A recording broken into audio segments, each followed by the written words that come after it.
This is the Life by Design with Angela Weiss podcast, episode 19, Tuesday edition. Avoidant attachment. Why you pull away when things get close. Have you ever found yourself really liking someone? Feeling the connection? Enjoying the conversation? Maybe even starting to imagine what this could become. And then suddenly something shifts.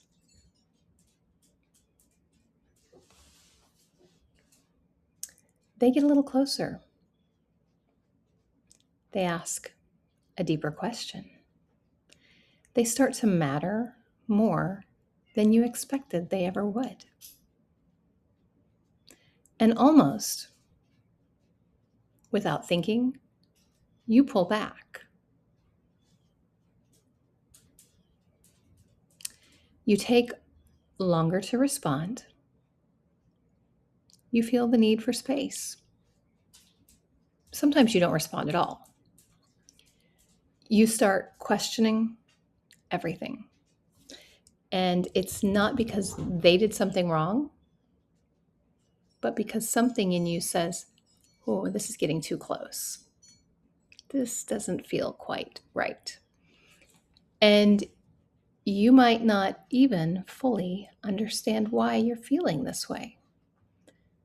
There's a part of you that still wants them, a part of you that actually really still likes them, still enjoys that connection, enjoys that attention they're giving you.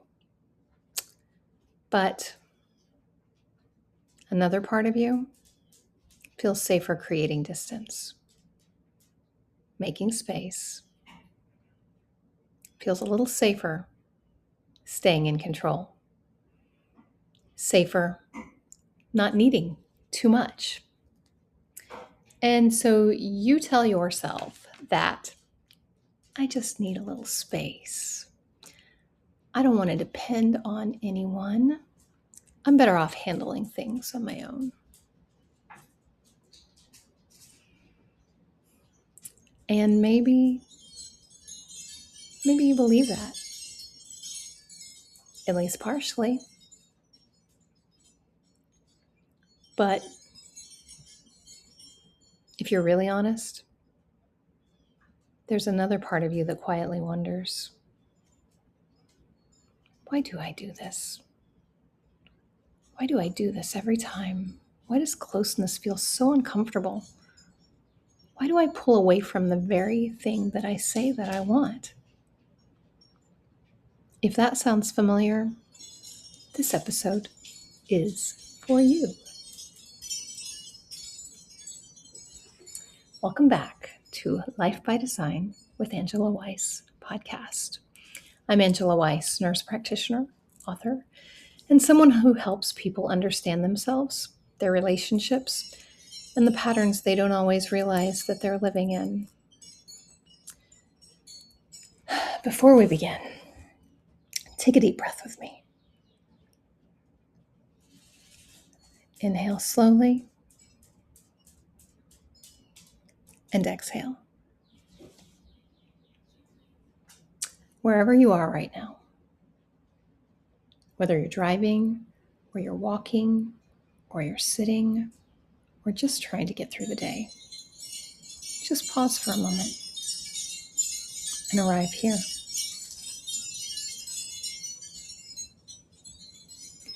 I want to say this too. This is not a polished podcast. I'm not a polished person. I have the windows and the doors open. You may hear the wind chimes. Dogs may bark. The cats may wander through. I may likely stumble over my words or pause to take a drink of water, like now. This is real life.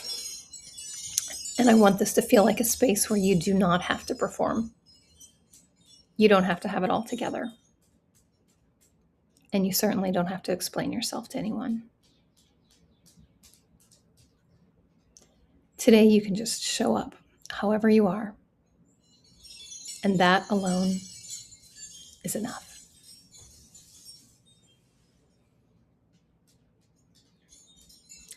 In our last episode, we talked about anxious attachment.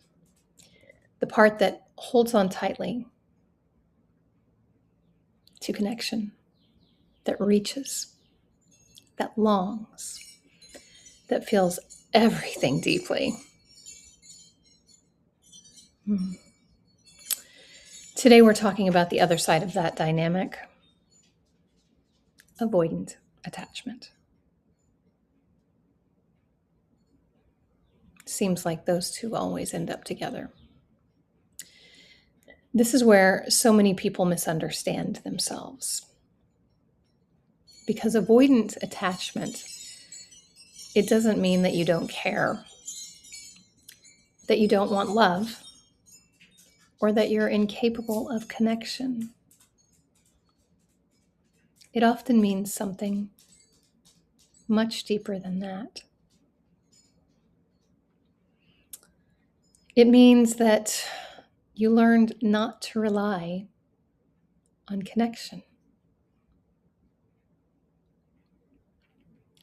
So, avoidant attachment often develops in environments where emotional needs were not consistently met, vulnerability wasn't responded to, or independence was expected early.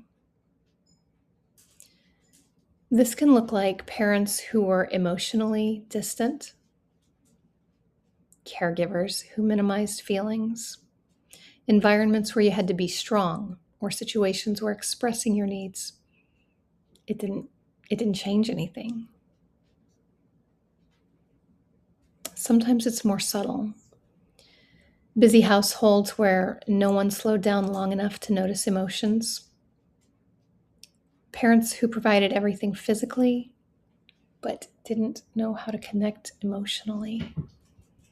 Or environments where you learned it was just simply easier to handle things on your own.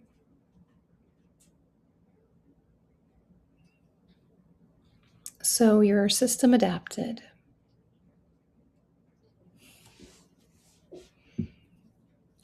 It learned, handle it yourself. Don't rely on others. Don't need too much. And over time, that didn't just become something that you did. It became who you believed you were.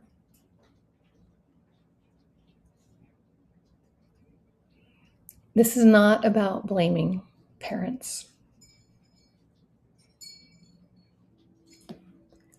Many caregivers, many parents, they loved their children deeply and provided everything that they could and were doing the best that they knew how at the time. But they may not have had the capacity to consistently meet your emotional needs. And your system responded to that experience the best it knew how. In relationships, avoidant attachment can look like pulling away when things get close, needing space after emotional moments, struggling to express feelings, feeling overwhelmed by the needs of others. It can also look like keeping things surface level, avoiding difficult conversations, and ending relationships when they feel too intense or feeling emotionally shut down. And internally, it often sounds like, I don't want to deal with this. This is too much. I just need a little space.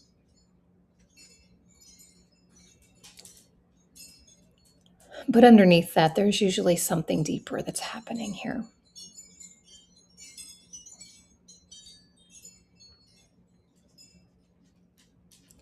From the outside, avoidant attachment, it can look like detachment, disinterest, lack of care. But that's not what's happening here. underneath it, it's often just discomfort with vulnerability and fear of losing independence and a system that doesn't feel safe staying in emotional closeness. And sometimes it just means fear of disappointment. It's not that you don't feel, it's that feeling doesn't feel safe to stay in the moment.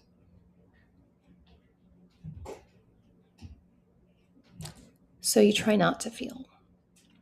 This doesn't just show up in relationships, it also shows up in work. Preferring to work alone, struggling to ask for help, avoiding feedback, keeping emotional distance from your coworkers. You may be very highly capable and reliable, independent.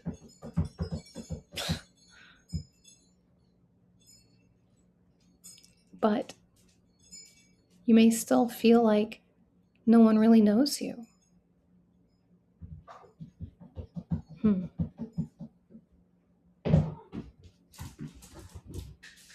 Avoidant attachment is not about not needing people. It's about learning not to rely on them. And those are very different things.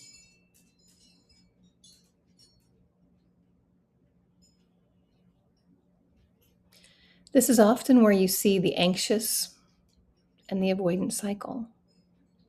By the way, I have a book about that. When anxious and avoidant attachments collide. One person moves closer, the other pulls away. The more one reaches, the more the other creates distance. I'm sure this feels very familiar to many of you. It feels familiar to me. Both people walk away feeling misunderstood, unmet, and frustrated. And it's not because they don't care about each other, but because their systems are trying to protect them the best that they know how, in very opposite ways.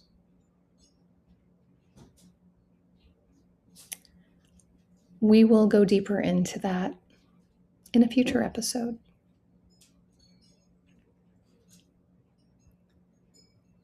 Healing avoidant attachment is not about forcing yourself to open up all at once or becoming someone that you're not. It's not about overwhelming your system. It's about small, intentional shifts. Learning how to stay just a little bit longer in the moments that feel uncomfortable. Learning to allow yourself to sit in discomfort. Learning how to notice what you're feeling and name it, even if it's just to yourself. Share small pieces of it and tolerate connection without shutting down. It's not all or nothing. It's gradual. It's gradual attempts at staying present when it's hard to stay present. And it's possible. If you're listening to this and you're thinking, this is me. I do this. I've created an attachment workbook to go along with this series, and I would love to give it to you for free. It helps you to recognize your patterns, understand where they come from, and begin to shift how you respond to those patterns.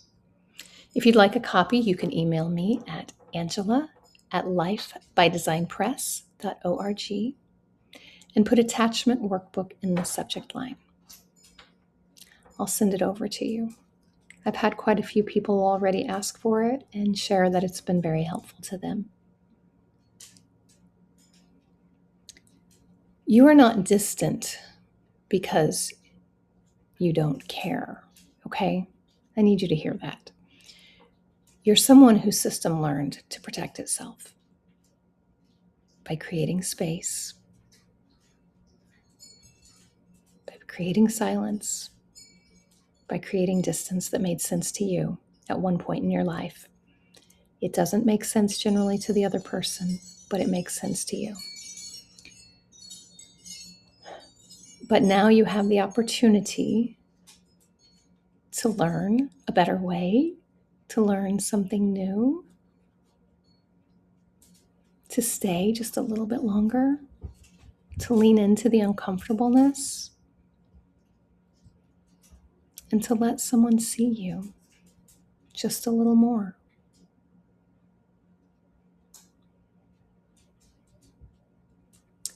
To allow a deeper connection without immediately pulling yourself away.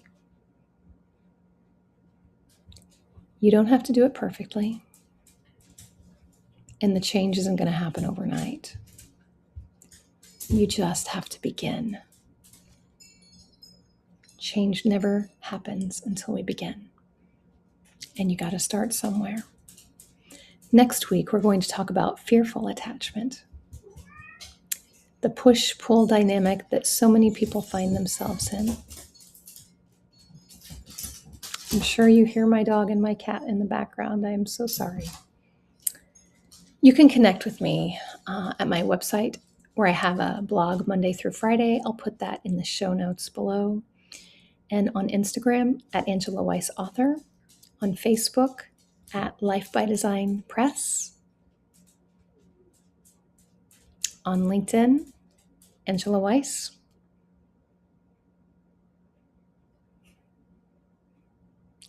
You can also find my books on Amazon, including Anxious Attachment, Avoidant Attachment, Fearful Attachment, Secure Attachment, and When Attachment Styles Collide. And there are more to come, because there is a lot more in this space around relationships that people need help with. This podcast is intended for educational purposes only, and it's not a substitute for medical or mental health care. Listening does not establish a provider-patient relationship with me. If you're in a crisis, call or text 988 or call 911 in the United States. I want to thank you for being here with me today. I want to thank you for taking time to listen, to help yourself, to learn more. On Thursday, we'll be talking more about permission to stand down, and on Sunday, more on the Faith Edition. Again, take what you need and leave what you don't, and keep living your life by design.